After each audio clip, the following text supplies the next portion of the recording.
My name is Sarah Voss, 34 years old. Blueprints for a downtown high-rise sprawled across my kitchen table, red ink, marking cost-saving revisions only I could see clearly. The soft hum of my laptop mixed with the low rain, tapping against the glass wall behind me. I was halfway through recalculating wind load tolerances when 3 sharp knocks broke through the rhythm. They weren't the kind of knocks that waited. I glanced at the clock, 8:47 p.m. Tuesday. Unusual for maintenance. The security desk downstairs always called first. Another knock harder this time.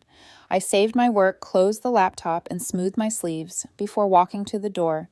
Through the peephole, I saw my landlord, Harold Brennan, flanked by 2 men in dark suits. Harold's usual khaki-shirted, nervous self had been replaced by a man forcing authority, his tie slightly crooked. The men beside him looked as though they'd rather be anywhere else. I opened the door, but didn't step aside. "Good evening, Harold. Something wrong with the building." His throat bobbed. "Evening, Sarah. No, not wrong, just urgent. We need to discuss changes to your lease. May we come in?" The taller man with him-slick hair and sharp features spoke before I could answer. "This won't take long, Ms. Voss." His voice had the cadence of someone who'd said that to a lot of people, none of whom enjoyed the results. I hesitated, then gestured toward the living room. "All right, come in." The trio entered, dripping faintly from the rain.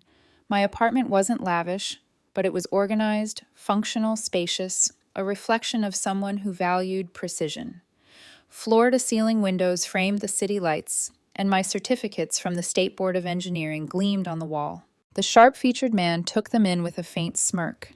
"You've got quite the setup for a renter." I ignored the comment and motioned toward the couch.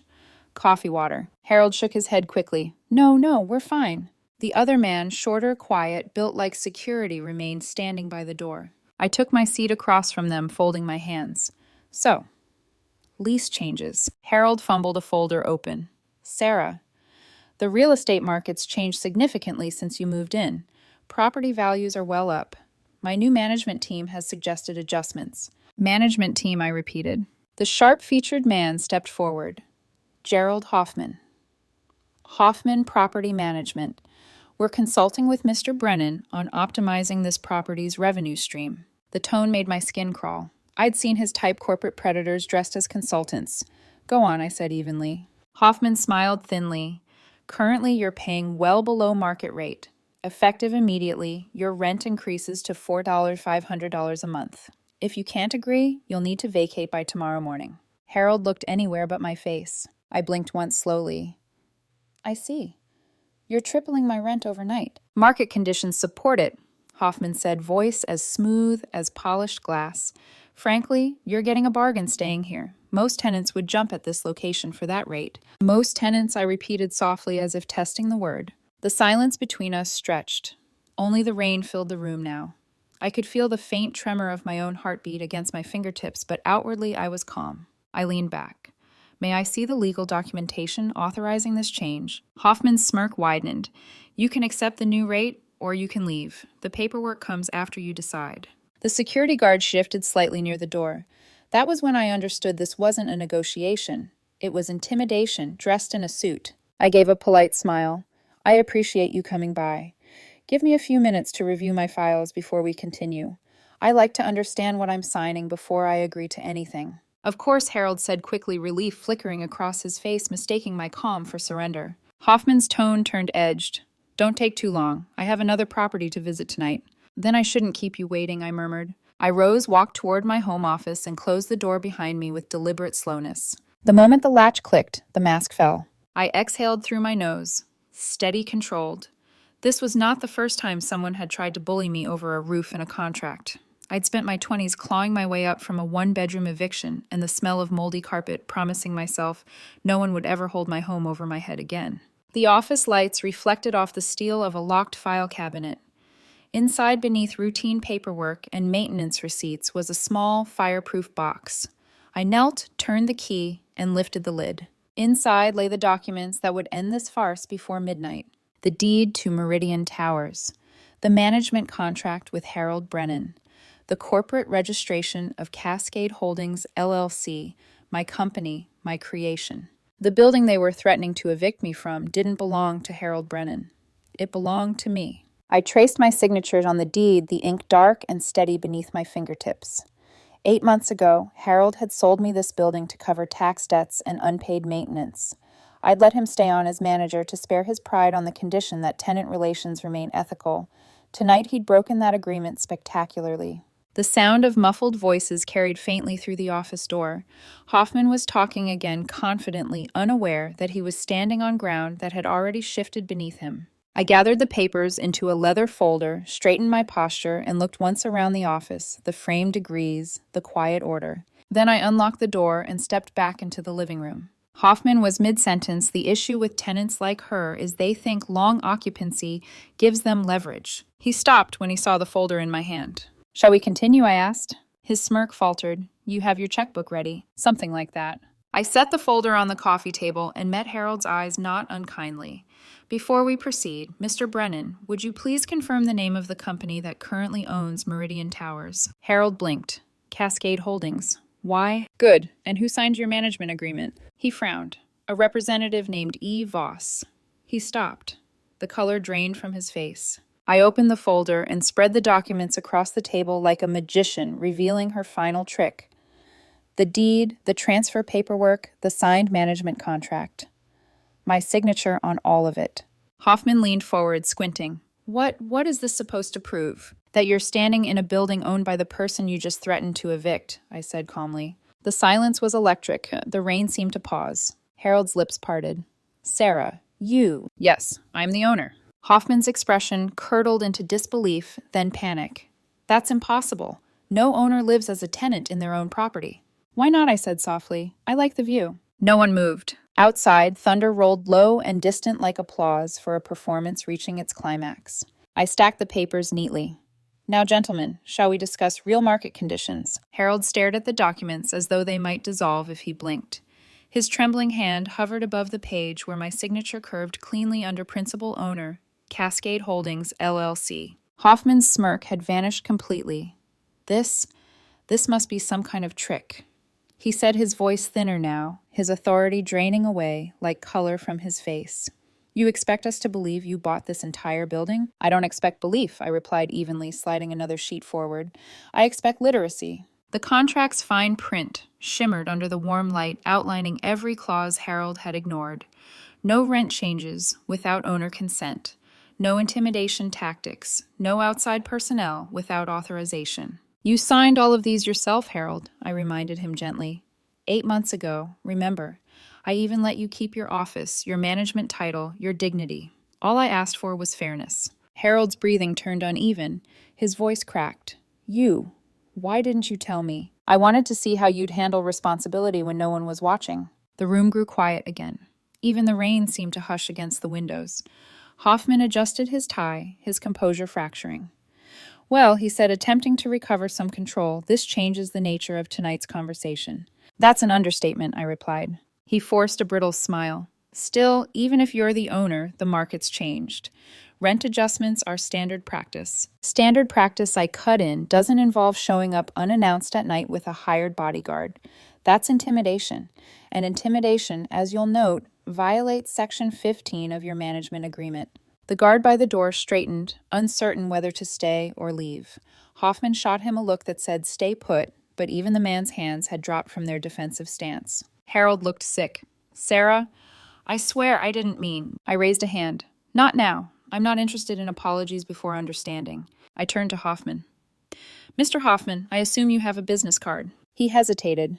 Then reluctantly, he pulled one from his jacket pocket and slid it across the table. I didn't touch it.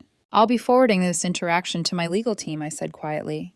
"You'll find that Cascade Holdings takes contractual breaches very seriously." His jaw tightened. "You can't threaten me." "I don't have to," I said. "You already did that for me when you walked in." The air thickened with tension. Harold lowered his eyes, wringing his hands like a child caught lying. "I was desperate," he muttered. "Taxes, maintenance, insurance." Hoffman said higher rents would save the building. "Save it," I echoed, "or strip it." He flinched at my tone, but I softened it quickly. Anger wasn't the point anymore. Understanding was. I looked around the apartment, the same walls I had inspected before buying the property. Back then, Harold had seemed harmless, even kind, handing me keys with a shaky smile. I'd seen exhaustion in his eyes then, too, the kind that comes from balancing debts and hope. But this tonight was no longer about stress. It was about the moment desperation becomes cruelty. You signed an agreement you didn't read, I said quietly. You brought strangers into my home to enforce a decision you had no authority to make. You endangered yourself and your business. And worst of all, you let greed convince you that fear could pass for strength. Harold swallowed hard, guilt spreading across his face like ink through paper. I didn't know it was you, he whispered. That's the part that bothers me most, I said, leaning forward. Why should it matter who I am?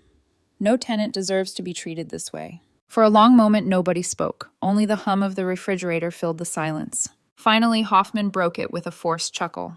Well, Ms. Voss, this has clearly been a misunderstanding. We'll take our leave. I stood unhurried. Before you do, Mr. Hoffman, I'd like you to confirm something for the record. He looked wary. What? That you acknowledge I am the legal owner of Meridian Towers, and that any future communication regarding this property will go through my office. His lips pressed into a hard line. Fine. And that tonight's visit was initiated under false pretenses, I added. He hesitated, then gave a curt nod. Yes. Good. I gathered the documents, slipping them back into the folder. Then our business is concluded. The guard opened the door without a word. Hoffman stepped through it, his polished shoes clicking nervously against the tile. Harold remained seated, staring at his hands.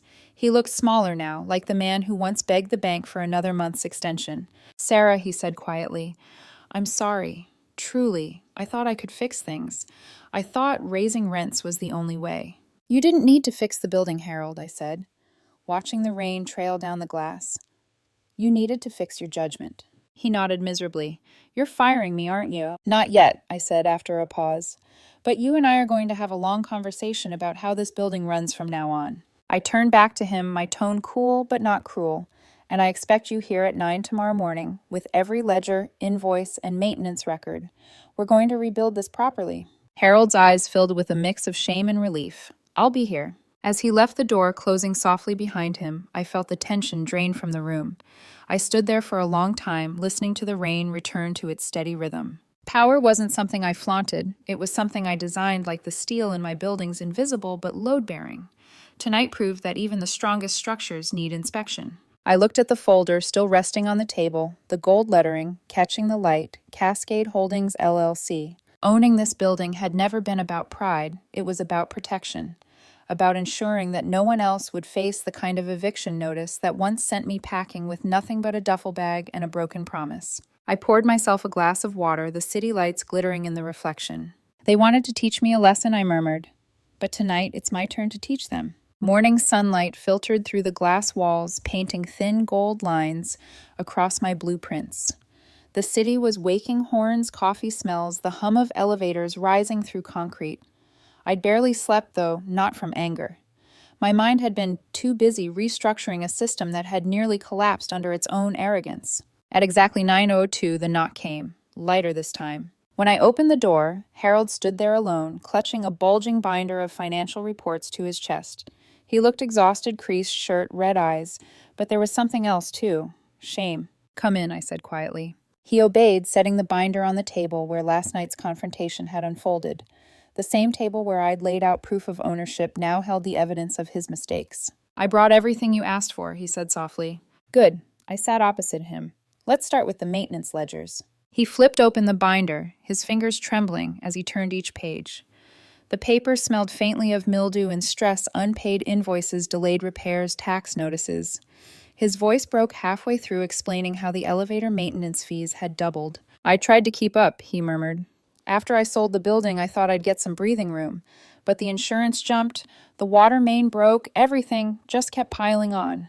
I listened in silence, watching him unravel. His desperation was real, but so were the consequences of his choices. When Hoffman came along, he continued, he said he could fix everything by modernizing the rent structure. Said it was just business. He gave a bitter laugh. I didn't realize I was becoming his pawn. I studied his face. He wasn't lying. He looked like a man who'd gambled his soul for a temporary solution. Still, my sympathy only went so far. Business doesn't excuse betrayal, Harold, I said quietly. You had a duty to your tenants, not just to your balance sheet. He nodded miserably. I know. For a long moment, neither of us spoke. The silence wasn't heavy. It was necessary. the kind of silence that lets the truth echo long enough to be heard. I broke it first. You're not fired. His head jerked up. What? I said you're not fired, I repeated. But from this moment on, we're rebuilding everything from how you manage repairs to how you handle tenants. No more guesswork, no more panic decisions, and definitely no more Hoffman. His eyes widened equal parts relief and disbelief. You're giving me another chance. I'm giving the building one, I said. You just happened to come with it. He laughed once short and broken. You could have destroyed me last night. I almost did. I leaned forward, resting my elbows on the table. But I don't believe in burning bridges when I can reinforce them instead. He looked at me, still uncertain whether to thank me or apologize again. Why help me after what I did? Because people are like structures, I said. Sometimes they crack from pressure, but that doesn't mean they can't be repaired. It just takes the right design. He blinked, tears threatening. You sound like my late wife, he whispered. She used to say that about people. That they don't break, they just bend until someone helps them straighten again. For the first time since I'd met him, I saw not the bumbling landlord, but a man drowning quietly in regret. I nodded once. Then let's straighten things out. We spent the next hour combing through ledgers.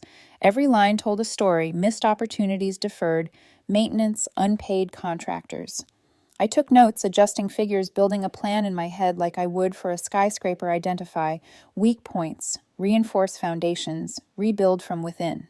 When we reached the section on tenant accounts, Harold hesitated. You were always the easiest one, he said. Paid early, never complained. The others. Some of them are months behind. I didn't know how to handle it without looking heartless. Did you try talking to them, I asked? He frowned.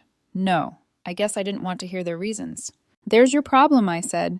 You can't manage a building without understanding the people inside it.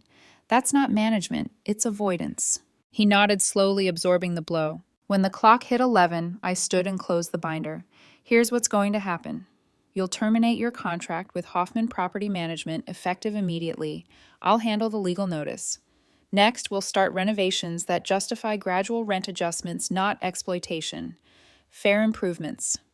Transparent communication, and a tenant council to prevent this from happening again. He stared at me, awe creeping into his features. You've already thought this through. I was thinking about it before last night, I admitted.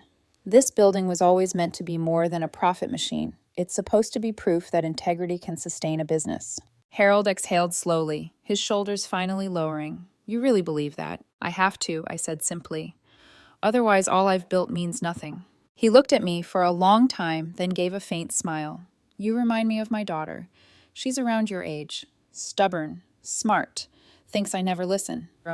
Maybe she's right, I said, unable to suppress a small smirk. He laughed quietly. Maybe she is. The tension in the room softened. Outside, the rain had stopped. Sunlight pooled on the floor, refracting through the city glass like a signal of truce. When he left Binder tucked under his arm, I lingered by the window, watching him cross the street below, small but steady. For the first time, I didn't see Harold as an antagonist.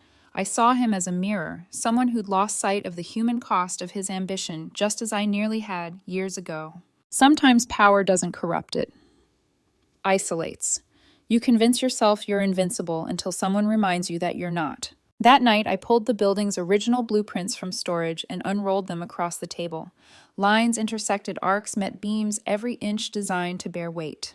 But structures aren't the only things that can be rebuilt. I picked up my pen and began to sketch the new foundation, this time not of concrete and steel, but of trust. 2 days later, Harold arrived again. This time in daylight, and this time without suits, bodyguards, or the faint smell of panic that had clung to him before. He carried 2 coffees and a nervous smile. I wasn't sure what you drink, he said, setting 1 cup on my table. So I guess black. You look like the kind of person who doesn't believe in sugar. He wasn't wrong.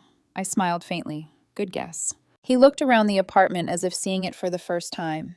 The architectural models on the shelves, the drafting tools lined with clinical precision, the view of the skyline, one I'd literally helped shape. The air between us was lighter, though a thin seam of discomfort still ran beneath it. I ended things with Hoffman, he said after a long pause. Sent the termination letter yesterday morning. He wasn't happy, but he didn't fight it. Probably knew he didn't have a leg to stand on. Smart of him, I said, taking a sip of the coffee. And you? Relieved, he admitted. And terrified. You said we'd rebuild this place, but I don't know where to start. Everything feels like it's falling apart: the plumbing, the wiring, the roof, my confidence. Then we start with the foundation, I said simply. Always the foundation. He nodded almost gratefully. We spent the next several hours at my dining table going over the building's structure and finances, like surgeons examining x-rays. Harold had never looked at his property this way before. Every leak, every crack, every unpaid invoice, suddenly each one had a reason. "This pipe here," I said, tapping a schematic. "That's why your water bills skyrocketed last quarter. You've got a slow leak between the third and fourth floors. Not visible yet, but give it 6 months and you'll have a flood." Harold stared at the plan. "You see all that from a few numbers." "I see patterns," I said. "That's all engineering is, reading patterns and predicting failure before it happens." He leaned back, rubbing his forehead. "Wish I'd learned that before I lost my savings." "Maybe you just needed to hit your collapse first," I said gently. "Some buildings have to be torn open before they can stand again." He chuckled weakly. "You talk about people like they're buildings." I smiled. "They are." For the next few weeks, we worked side by side. I drafted renovation budgets. He contacted contractors and tenant committees. Word spread quickly through the building tenants who had once whispered about possible eviction were now being asked for their opinions on lobby colors, elevator schedules, even community gardens. Suspicion turned into cautious hope. One afternoon, as I reviewed bids in my office, Harold leaned in the doorway holding a clipboard. "You ever think people like me deserve a second chance?" he asked quietly. I looked up. "Depends on what they do with it." He smiled, the kind of tired smile that comes after a long confession. "When my wife died, I stopped seeing this building as a home for others. It just became numbers on paper. Hoffman saw that. He knew I'd sell my integrity for relief." I put down my pen. "You're not the first person to mistake desperation for a solution." His voice lowered. "I wasn't just desperate, I was angry. At life, at the bills, at how hard everything got when she was gone. And I took it out on the wrong people." The honesty caught me off guard. "Then make it right," I said softly. "Not with words, with actions." He nodded. "That's why I'm still here." That night after he left, I sat on the floor beside the blueprints, tracing my finger over the design lines. When I'd bought Meridian Towers, it had been a business move, an investment in stability, a silent victory over the years when I'd had none. But now something had shifted. It wasn't just a building anymore. It was a second chance for him, for the tenants, maybe even for me. I hadn't realized how much I'd armored myself behind numbers and structure. Owning property was control, but maybe control wasn't the same as peace. A week later, I accompanied Harold to a tenant meeting in the ground floor lounge. The tenants eyed him warily at first, whispering about that night when he'd brought men in suits to evict people. But Harold didn't deflect or defend himself. He stood before them, cleared his throat, and said simply, "I made mistakes. Big ones. I let money and fear tell me how to treat people. Ms. Voss here gave me the chance to fix that, so I intend to." You could feel the room shift. Not applause, just quiet respect. Afterward, one of the older tenants, Mrs. Castillo, approached him. "You're different now," she said.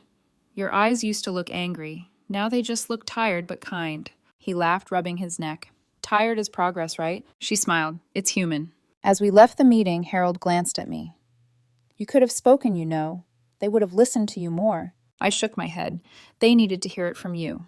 "I can fix pipes and contracts, Harold. You're the one who has to fix trust." He nodded, thoughtful. By the end of the month, the first phase of renovations began: elevator modernization, lobby repainting, safety inspections. I walked the halls every evening, listening to the sounds of drills, paint rollers, laughter. The building was coming alive again, floor by floor. One afternoon, Harold caught me on the roof terrace where I often went to think. He handed me a manila folder. "Here," he said. "It's the updated financials. We're finally in the black." I flipped through the pages, impressed. Efficient work. I learned from the best, he said with a grin. For the first time, I smiled back fully. "You really did." He looked out over the skyline. "You know, this city's full of tall buildings, but most of them feel empty inside. Cold. Yours doesn't. You built something stronger than concrete here." I followed his gaze toward the lights below. "It's not mine," I said quietly. "It's everyone's who decided to stay and rebuild." The wind tugged at my hair, carrying the faint hum of the streets below. For a long time, neither of us spoke. The city glowed alive, imperfect, enduring. Harold broke the silence. "Do you ever regret buying this place?" I thought about it. About the late nights, the arguments, the betrayals. Then I shook my head. No, I just regret how long it took for both of us to see what it really could be. He smiled faintly. A second chance. A foundation I corrected. Something we can build on. And for the first time since that stormy night, the building finally felt steady again. 6 months passed. The building that had once groaned under the weight of neglect now carried the hum of renewal. The lobby smelled faintly of fresh paint and cedar polish. The elevator, once a source of dread, now glided with silent efficiency. Tenants no longer hurried past Harold. They greeted him. Some even smiled. The transformation wasn't only physical, it was cultural. Cascade Holdings. My company had quietly invested in more than just repairs. We sponsored workshops on financial literacy, partnered with local businesses for tenant discounts, and created a communal terrace garden on the rooftop. It wasn't charity, it was architecture of trust. Harold had become unrecognizable from the man who'd once stood trembling in my living room. He now wore crisp button-downs and spoke with calm assurance. Every morning, he greeted the maintenance crew by name and personally checked the service logs. When tenants complained, he didn't hide behind policies, he listened. One afternoon, he stopped by my apartment with a clipboard under his arm and a hesitant grin. "You'll like this," he said, setting it down. "We're at 98% occupancy, and renewals are up 30%. I scanned the reports and nodded approvingly. "That's progress." "Progress," he repeated, a quiet pride in his voice. "Feels strange, doesn't it? How something built on shame can turn into something you're proud of." I met his gaze. "It's not strange, Harold. It's earned." He smiled, then hesitated, his tone softening. "You know, I never thanked you properly, not just for giving me my job back, but for showing me what this place could be." "You don't need to thank me," I said. "You rebuilt it." He laughed, rubbing the back of his neck. "With your blueprints." I shrugged. Every structure needs a design. Every person needs a reason. That evening, the two of us attended a city housing conference together. The theme was ethical property management in urban renewal. Harold had been invited to speak a suggestion I'd made quietly to the committee chair.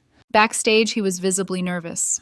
"I'm no public speaker," he whispered, adjusting his tie for the 10th time. "You don't need to be," I told him. "Just tell the truth.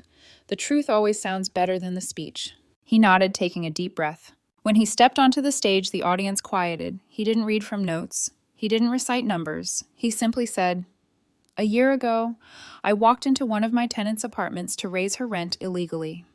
That same tenant turned out to own the building. She could have destroyed me, but instead she rebuilt me. And that's what this story is about, not profit, not property, but people." There was a stunned silence, then applause. I watched from the wings, my arms folded, a slow smile forming. It wasn't the speech of a polished businessman, it was something better, redemption spoken plainly. Afterward, several property owners approached him, asking about Cascade Holdings' management philosophy. One even asked if we offered consulting services. Harold was glowing, awkwardly modest, but glowing all the same. Later, as we walked back to the car, he said quietly, "You could have spoken instead of me." "I already did," I said. "Through you." That night, I returned to my apartment and stood by the window, overlooking the glowing city. For years, I'd designed skyscrapers that could withstand earthquakes, yet none of them had felt as satisfying as repairing this one small building filled with ordinary lives. I thought about the tenants, Mrs. Castillo tending her rooftop tomatoes, the young couple saving for their first house, the elderly man who no longer feared rent increases. Small victories that rippled into something larger. Maybe that's what real engineering was, not just shaping steel, but shaping systems that kept people upright when everything else wanted to collapse. A month later, we hosted a celebration in the renovated lobby. The tenants called it a rebirth party. Someone brought cupcakes. A guitarist played soft jazz. Harold gave a short toast, thanking everyone for believing in second chances. He didn't mention me by name, he didn't have to. Every person there already knew who had quietly guided the change. After the party ended and the last of the laughter faded, Harold lingered by the elevator doors. "You know," he said, "I used to think ownership was about control. But watching you, it's about stewardship, isn't it?" I looked at him, smiling faintly. "Control builds walls. Stewardship builds bridges." He nodded thoughtfully. "I think I like bridges better." Outside, rain began to fall again. A soft drizzle, the kind that whispered instead of thundered.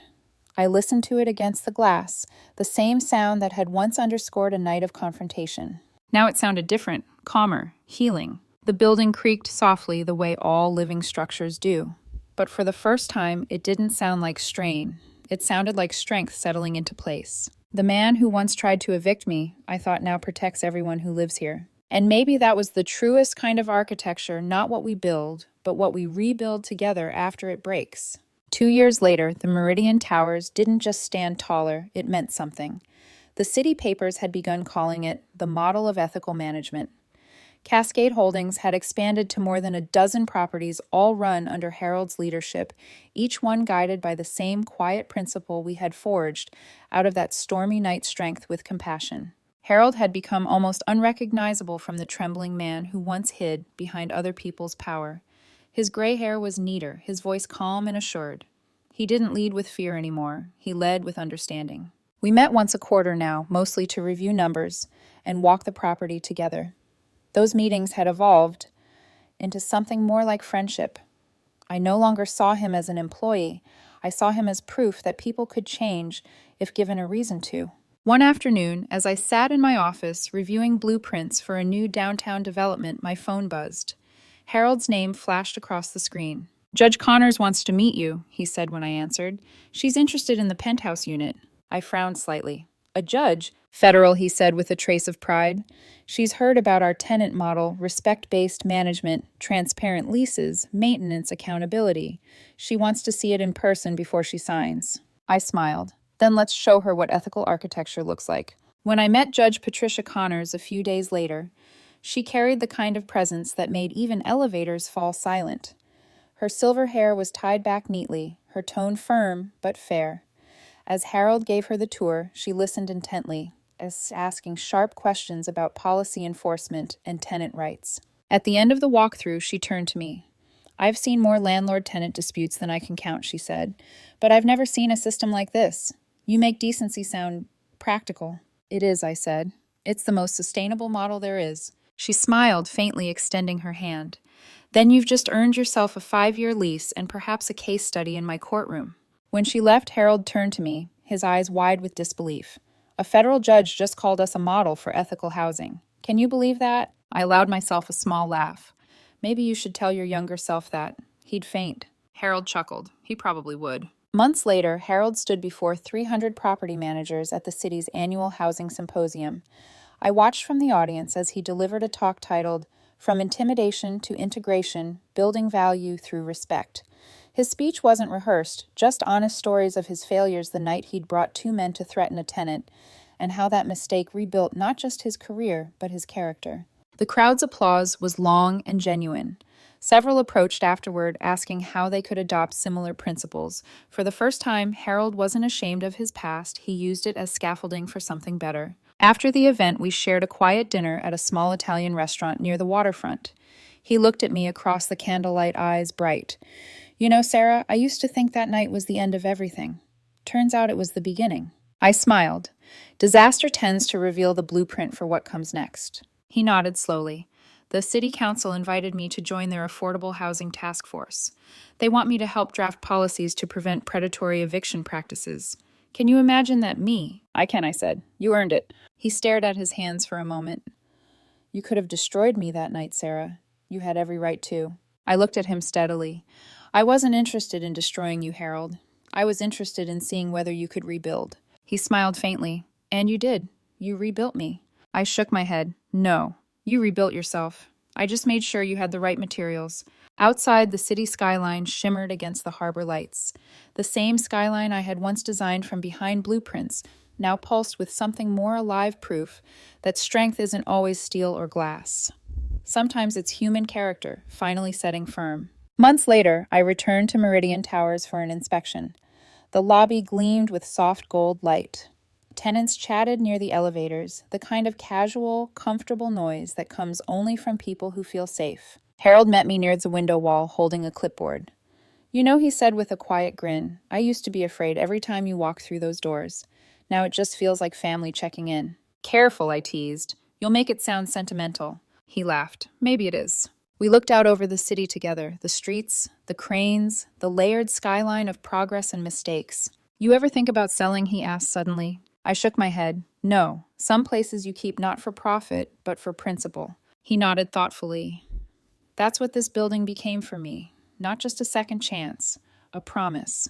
I glanced at the reflection of the two of us in the glass, once adversaries, now allies, both changed by the same night neither of us could forget.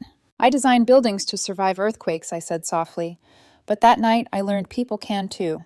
Harold smiled, his eyes bright with quiet gratitude. Guess that makes both of us engineers in our own way. We stood in silence, the city alive below us, the building breathing steadily around us. Sometimes the best structures aren't the ones that never crack. They're the ones that learn how to hold together after they do.